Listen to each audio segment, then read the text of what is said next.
Assalamualaikum warahmatullahi wabarakatuh. Halo semuanya, kami dari kelompok 6 kelas MN23B ingin mempresentasikan materi tentang kekuasaan dan politik dalam organisasi yang merupakan bagian dari mata kuliah perilaku organisasi. Video ini kami buat sebagai bentuk tugas yang dibimbing oleh dosen pengampu kami, yaitu Dr. Budi Rismayadi SEMM dan Dr. Wika Pertiwi SEMM. Dan inilah anggota kelompok kami. Selamat menyaksikan. Semoga video ini dapat memberikan pemahaman dan manfaat bagi kita semua.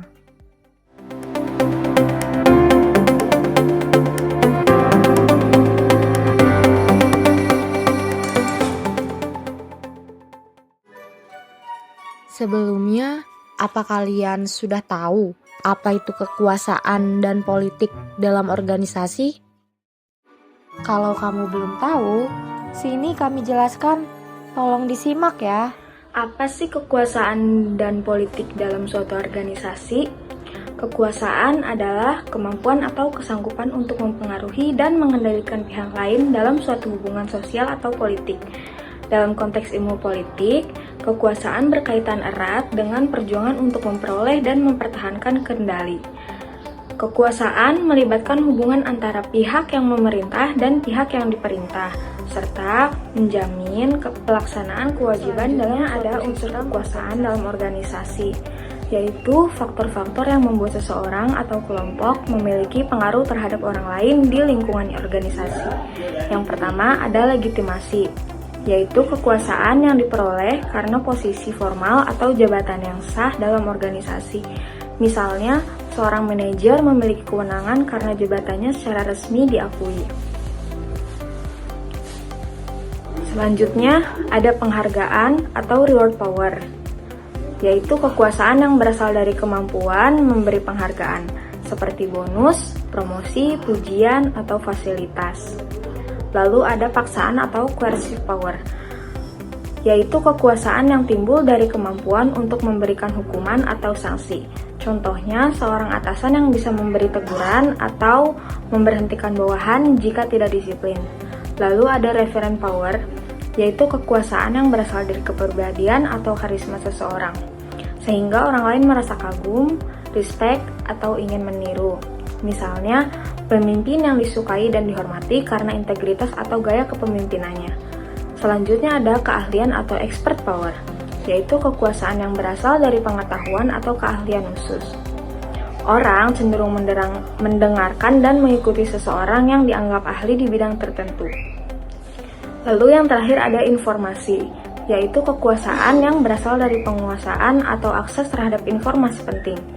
Orang yang memiliki informasi strategis seringkali lebih berpengaruh, bahkan tanpa posisi formal. Tipe-tipe kekuasaan. Tipe-tipe kekuasaan yang pertama ada reward power. Reward power adalah tipe kekuasaan yang fokus pada kemampuan memberi imbalan, seperti kenaikan gaji atau jabatan, untuk memotivasi orang lain.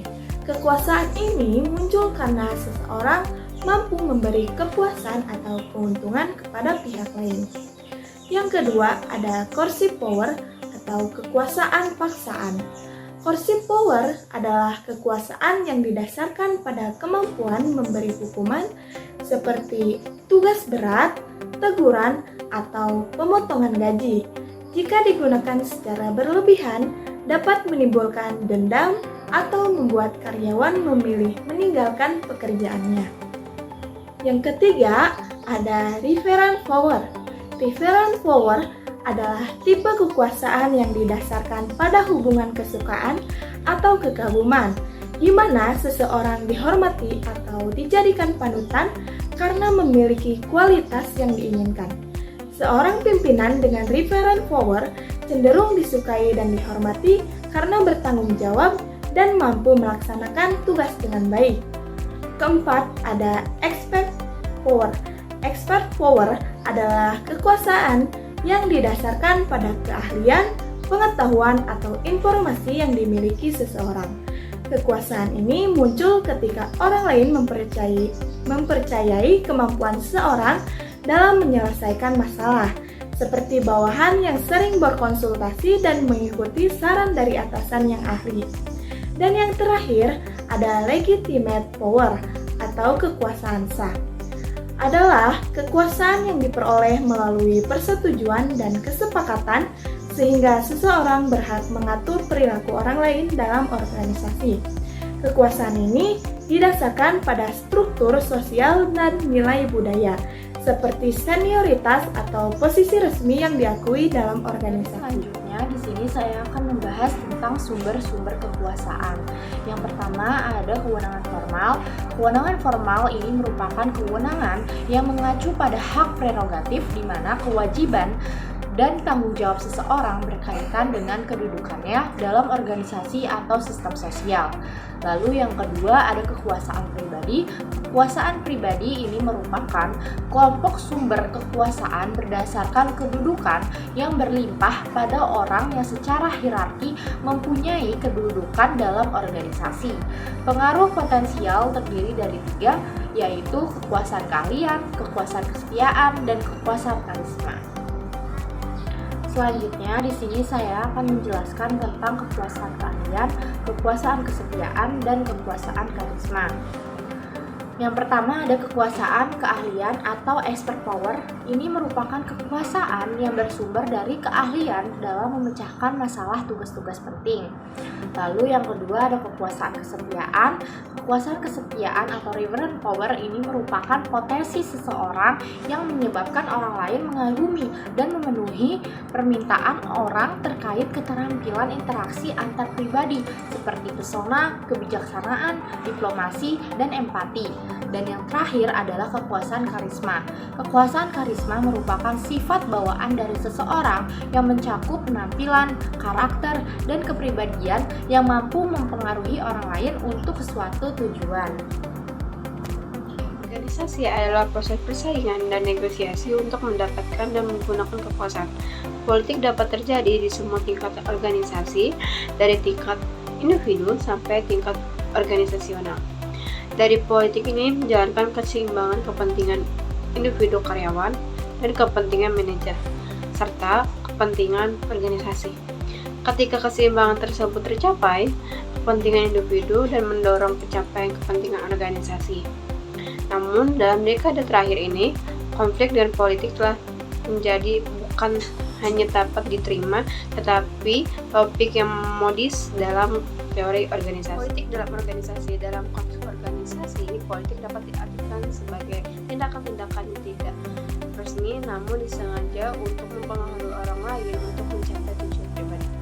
Politik dalam organisasi seringkali tidak tertulis dalam aturan formal, namun sangat nyata dalam praktik. Tingkat kemunculan politik ini tergantung pada karakteristik struktur organisasi serta siklus kehidupan organisasi. Seperti saat ini berdiri masa pertumbuhan atau tindakan organisasi sedang mengalami kemunduran. Politik organisasi muncul ketika itu terjadinya ketidakpastian, sumber daya yang terbatas, terjadinya konflik kepentingan, dan kekuasaan tersebar secara merata. Materi selanjutnya yaitu elemen politik dalam organisasi. Menurut Karl Albrecht tahun 1983 mengidentifikasi 5 elemen yang menggambarkan bagaimana iklim politik muncul dan beroperasi dalam organisasi.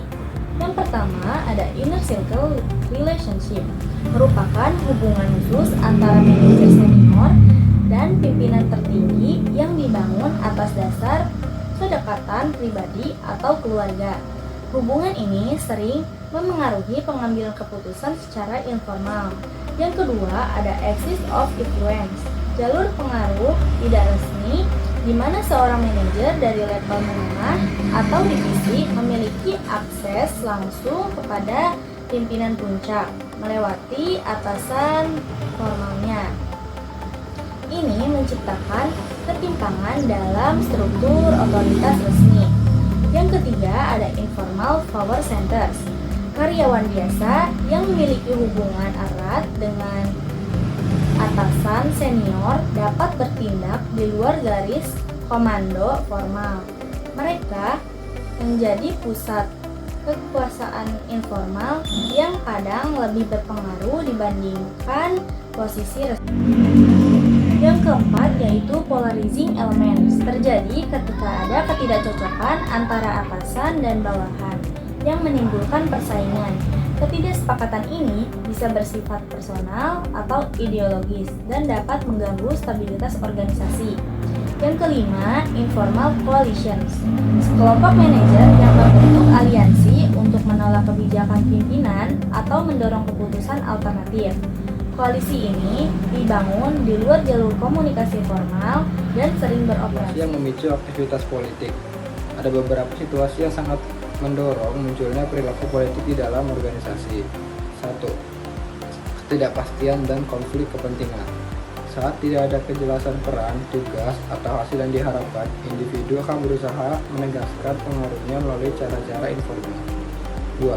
Sumber daya manusia sebagai bidang strategis. Misalnya, dalam penilaian kinerja, promosi, dan kompensasi. Politik muncul karena tidak adanya kriteria objektif dan jelas. 3. Tahapan siklus organisasi. Tahap awal. Pendiri menggunakan ide dan visi untuk membangun kekuasaan. Tahap pertumbuhan. Kompleksitas meningkat dan kepentingan individu makin berbeda. Tahap kemunduran. Ketidakamanan posisi kerja memicu tindakan politik untuk mempertahankan kekuasaan atau posisi.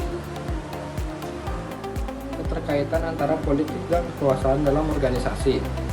Dalam konteks organisasi, kekuasaan dan politik saling berkaitan erat. Kekuasaan merupakan dasar dari tindakan politik, karena seseorang tidak dapat memainkan peran politik secara efektif tanpa memiliki atau mengakses kekuasaan. Sementara itu, politik adalah cara untuk memperoleh, menggunakan, dan mempertahankan kekuasaan tersebut. Kekuasaan dipandang sebagai fenomena perilaku yang selalu hadir dalam proses politik. Dalam ilmu politik, istilah seperti influence, pengaruh, persuasion, rujukan, force, kekuatan, dan coercion, paksaan adalah bagian dari kekuasaan yang dapat dimanfaatkan secara politis dalam organisasi. Kekuasaan politik didefinisikan sebagai kewenangan untuk membuat orang lain bertindak atas dasar mandat hukum atau legitimasi organisasi. Contohnya adalah seorang polisi yang bisa menghentikan kendaraan bukan karena kekuatan fisiknya, tapi karena memiliki otoritas berdasarkan undang-undang. Jika kekuasaan digunakan di luar batas kewenangan atau mandat yang sah, maka disebut sebagai penyalahgunaan kekuasaan yang dapat berakibat pada sanksi atau pengurangan kepercayaan dalam organisasi. Dari penjelasan tadi, kita bisa simpulkan bahwa kekuasaan dan politik merupakan bagian integral dari kehidupan organisasi. Kekuasaan dapat bersifat formal maupun informal, sedangkan politik adalah strategi untuk memperoleh atau mempertahankan kekuasaan tersebut. Jika digunakan secara tepat, keduanya dapat memperkuat kinerja dan mendukung tercapainya tujuan organisasi. Namun, penyalahgunaannya dapat memicu konflik, ketidakadilan, dan penurunan kepercayaan. Selanjutnya, saran kami adalah organisasi perlu membangun budaya yang adil, transparan, dan etis. Kepemimpinan harus memberi teladan dalam menggunakan kekuasaan secara bertanggung jawab. Diperlukan kebijakan yang jelas dan mekanisme pengawasan untuk mencegah politik yang merugikan.